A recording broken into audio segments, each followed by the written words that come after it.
This happened when I was around 13 years old at a summer camp. It was a nice camp in the middle of the woods with access to a big lake for canoeing, swimming, and fishing.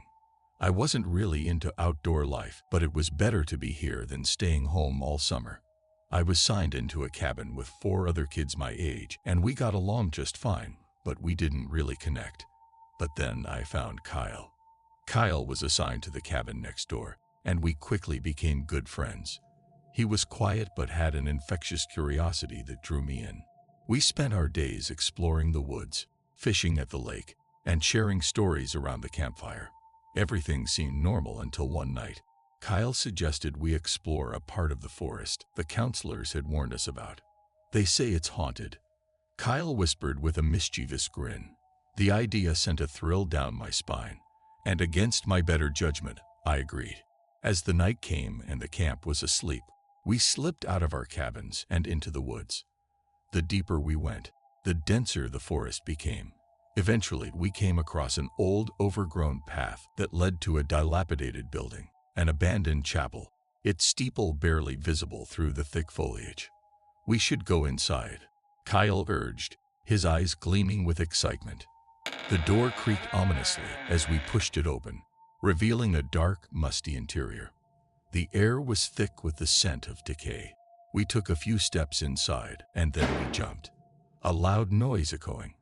The door had shut behind us and left us in the dark, and then we heard it. Laughter. The laughter was cold and hollow, reverberating through the chapel. Kyle's eyes widened, his excitement replaced with fear. We spun around, flashlights trembling in our hands. "Who's there?" Kyle called out, his voice shaky. From the darkness, a figure emerged, a woman with wild, tangled hair and eyes that glowed unnaturally. Her laughter ceased, replaced by a sinister smile. "Welcome, children," she hissed. Both me and Kyle ran at the door screaming, but the door didn't budge.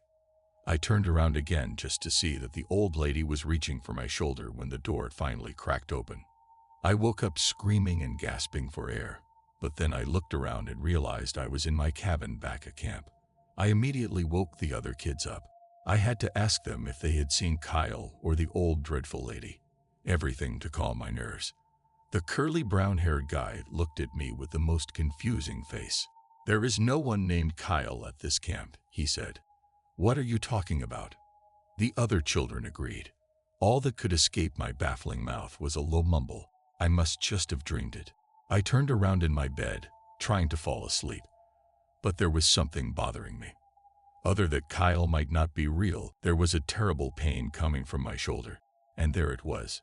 An old crooked nail, buried deep in my shoulder.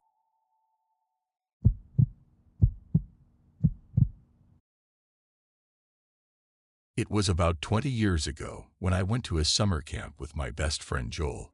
Though he was far more excited than I was, I looked forward to spending some time in nature, away from the endless traffic in our city.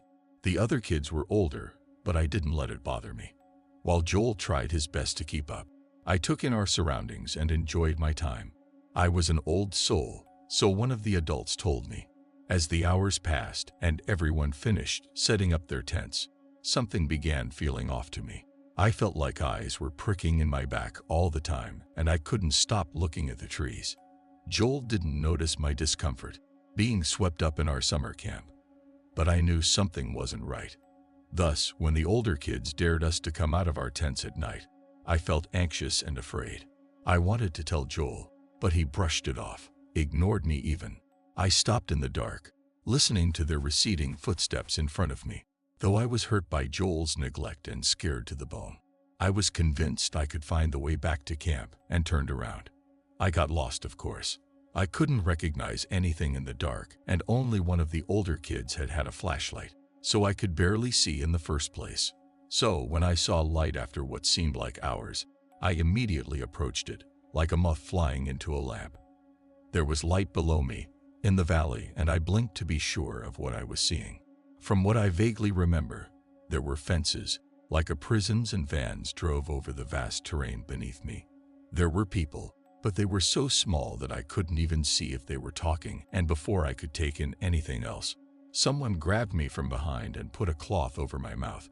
quickly bringing me to sleep. My memories of the next several weeks are very hazy.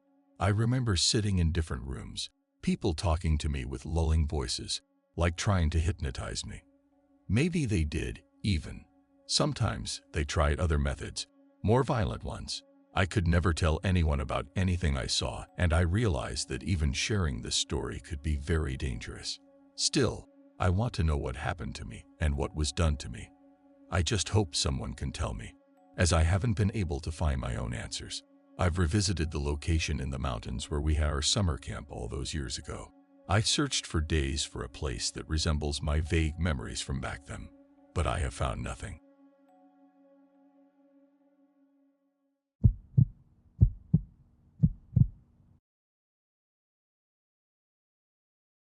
When we were 13 years old, my best friend Eli and I joined a summer camp with 16 other kids.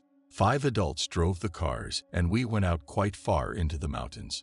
The oldest kids were 15, and being the youngest of the group, me and Eli had something to prove.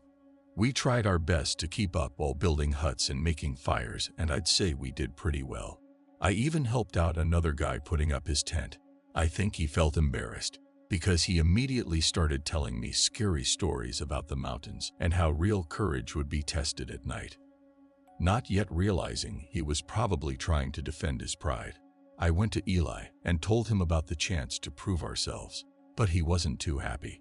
I remember him looking at me with skittish eyes and saying he didn't like the sound of that. He said something wasn't right about the place, that someone was watching us. It only made me more determined to find out what it was exactly that was off about the mountains. It must have been around 2 a.m. that night when I woke up from the zipper of my tent. The kid I'd helped out earlier that day, Eli, and 2 others were crouched in the grass and told me to come out. Even in the dark, Eli's eyes were big with fright, and as we left the other sleeping kids and adults, he grabbed my arm, telling me he wanted to leave. I hissed at him not to startle me like that, and I shook off his hand, following the sound of the others on the path before us. I asked them if they knew where we were going, and they admitted they did not.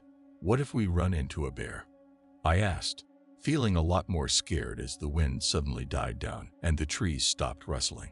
They were quiet for a moment before they filled the silent forest with their laughter, and I felt my cheeks going red. It's true. There could be bears, right, Eli? No answer came, and at first I thought I might not have heard him because of the other 3. But when I glanced around, I realized he wasn't there. Eli was gone. I called his name, and the laughter around me died out when they grasped the situation. We started looking for him, but to no avail. The sun came up, and we were found by the adults before we could find Eli. What's even more strange is that despite going missing for an entire month, Eli eventually turned up unharmed miles upon miles away from the mountains where we'd had our summer camp. By now, I've probably apologized 1,000 times, but he has no memories from the night he disappeared. Still, even after all these years, there's something in his eyes, like he wants to tell me what really happened. And even though he might want it, I also feel like he can't.